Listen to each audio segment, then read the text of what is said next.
I'm going in this with an open mind. Kia ora everyone, Donnalouise here, and thanks for popping by. I really want to sing the intro again. Kia ora everybody, say kia ora everyone.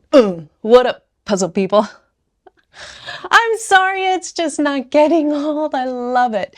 So that is kind of like a little shout out to Bandit, Bluey's father, from the episode Keepy Uppy. Keepy Uppy. Keepy Uppy. If you haven't watched Bluey, go watch them. And that's one of my prized possessions right there, the Bluey Jigsaw puzzle.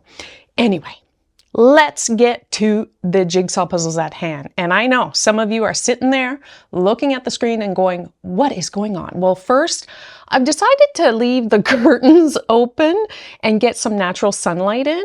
And I have no idea until after I look at the video and post-process it, whether or not it looks good.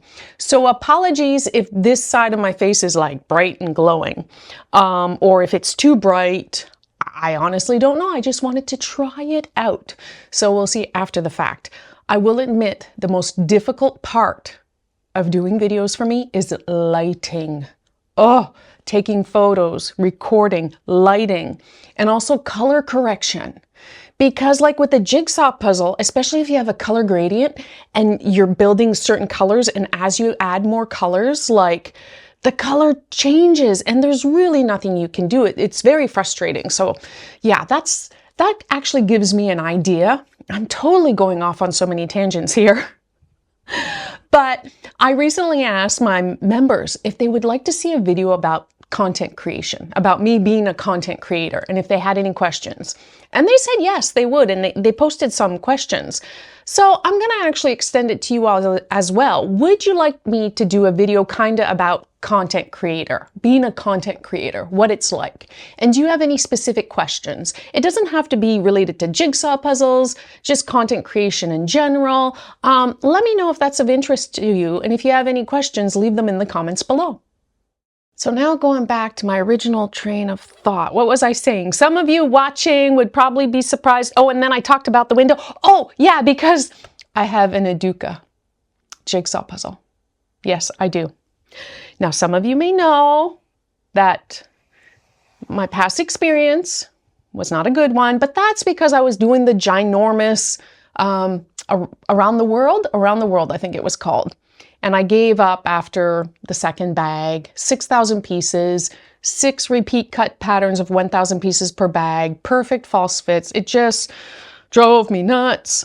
This is 1,000 pieces. And I know there's gonna be wavy pieces, non-fully interlocking pieces. I'm prepared for that. So what am I doing here? I'll tell you what I'm doing. Oh my God, I'm in a mood. So first of all, it's kind of related, but our electricity is going to be cut all day tomorrow. So I want to pick out puzzles that will keep me occupied today and tomorrow and try to puzzle as much as possible, record as much as possible until my batteries can no longer be charged. I'm hoping to be able to finish these 2 puzzles in that time.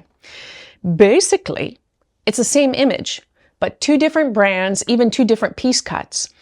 And I basically want to discuss during the time lapse my thoughts on each brand and each puzzle, and then come back and basically decide who did it better. You know, did I prefer this is, what is it? Pauper Press? I've not done one of their puzzles before. Or Educa. Which one did it better? Specifically for this image, which is the wonderful Bookshop. The artist is Eduard. I believe they're licensed by Artbeat. So that's about it. I don't know much about Pauper Press. I know a bit about Educa, but they both had plastic wrap, by the way, and I just removed that for the video, so no glare. So that's on par. But I'll talk about the packaging, the boxes, the pieces, the piece cuts, the finish, the puzzling experience. And basically, if you were to walk up to a shop and these 2 were on the shelf, which one would I pick in my opinion? So this will be perhaps a shorter video during the time lapses. I just want to talk about the puzzling experience. I specifically chose an image that I knew I would love so that the image would not affect my puzzling experience whatsoever. If I get frustrated, it'll be because of the pieces or the piece cuts, the shapes, the shine, the glare, not because of the image itself. And I thought it would be very fitting to have the same image on both puzzles.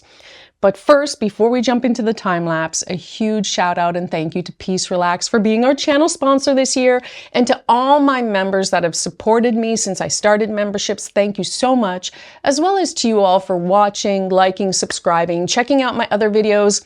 I love when I see comments on like videos that are a year or two old. I love that because that means people are going back and watching them. And yes, I'm very excited because soon my Jigsaw puzzle will be released. The collaboration puzzle with Peace Relax. The talented Tanya helped me bring my vision to life. I can't wait. There'll be a full video coming out on this November 14th, and discount codes available for a month afterwards on various sites. I'll give you all those details very soon. Thank you so much for supporting me, for allowing me to have my dreams come true and designing my first Jigsaw puzzle. I'm so very excited. Thank you, Peace Relax. If you're looking for just fun and enjoyable puzzles, check them out. And also they make some great 3D puzzles. You can still see some on my shelf. Oh, I guess it's not really Halloween anymore. Maybe I should pick them up, but it's just so cute. It's so cute. It's so cutie, cutie, cute. Okay, enough jibber jabber. I only have a few hours left of electricity and then the power's cut for a day. That's fine. That just means I can puzzle to my heart's content. And here in New Zealand, it's springtime, so I'm not worrying about getting chili monkey Berber. I'm just gonna enjoy the puzzles. I'm going in this with an open mind. So let's start with the Peter Pauper Press Jigsaw puzzle. The box is quite small and compact, which I don't mind because it came with a poster. However, the poster is really quite large, like too big to hold while puzzling. They do, however, use the back of the poster to advertise other puzzles, which I think is totally smart. So I took my own advice, and something that I mentioned in a recent video. I actually taped up the poster on my tripod leg. So it was direct in my line of sight, and I also referred to the box, and actually that worked quite well. So instead of trying to hold like such a large poster while I'm puzzling, I'll try to tape them up from now on. Now, because these pieces are larger in size, it's 500 pieces, but each piece is larger. The poster is pretty much one-to-one with the puzzle. It is, which in a way is nice that if you're trying to determine if you have enough room to do the puzzle, you could lay out the poster and see if you have enough space in the area you want to do it. So that's handy. But yeah, larger pieces, they're quite sturdy. A good thickness. I mean, not the thinnest I've seen, not the thickest I've seen, but they felt sturdy. I do feel that the larger pieces tend to feel sturdier than smaller pieces. There was minimal puzzle dust, like nothing that I even noticed whatsoever. A slight satin finish. Not too high gloss though, but a slight satin finish, but a nice light linen texture. Like it had a texture to the pieces, which I enjoyed. There was a good variety of piece shapes, although the prong shapes felt quite similar. I did not encounter any false fits with this image, but it's a very busy image. I would worry about if there was a lot of like sky or water or greenery, if there would be false fits. The print, the image itself, nice, clear. I could see all the detail, clean lines, bright colors that popped. Lovely. The image looked lovely. And the pieces held together nicely. Like I could build a section, and if I had to move things around, they moved around easily. It wasn't crumbly, didn't fall apart. And I really, really enjoyed it. So I need to ask you all, have you done any Peter Pauper Press jigsaw puzzles, and what's your experience with them? Let's move on to the Educa jigsaw puzzle now. The box is quite large, like it's way too big for just 1,000 pieces. So I do wonder if they also use it for their 2,000, maybe even 3,000 piece puzzles. It doesn't come with a poster, but it did come with a packet of like dry glue that you mix with water. So that was interesting. The image on the box is a nice big size because it's a big box, it's a big lid. However, they do cover up some of it with writing. They could almost make the image on the box slightly smaller so nothing was covered, because it is a pet peeve of mine to have the image covered. I love having the full image. That's just me. The pieces felt thicker than the Peter Pauper Press pieces. Just slightly thicker. They felt sturdy. However, I did have one piece that was broken. It was bent. It happens. It happens. I thought it had a nice matte finish, probably even less shiny than the Peter Pauper Press. I tried to compare the two, and it felt like the Educa was more matte than the Peter Pauper Press.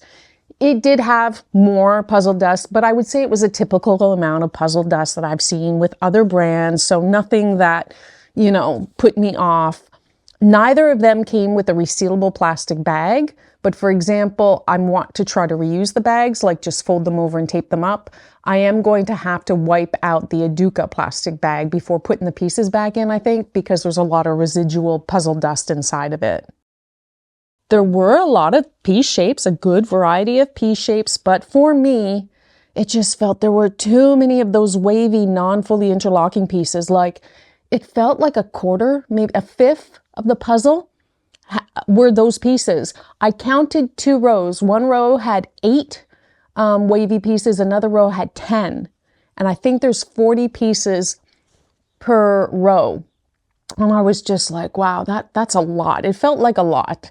To me, it's too many. And I have to admit that I did get frustrated at times because it is still crumbly. Like, I couldn't easily move even the fully interlocking pieces. I couldn't.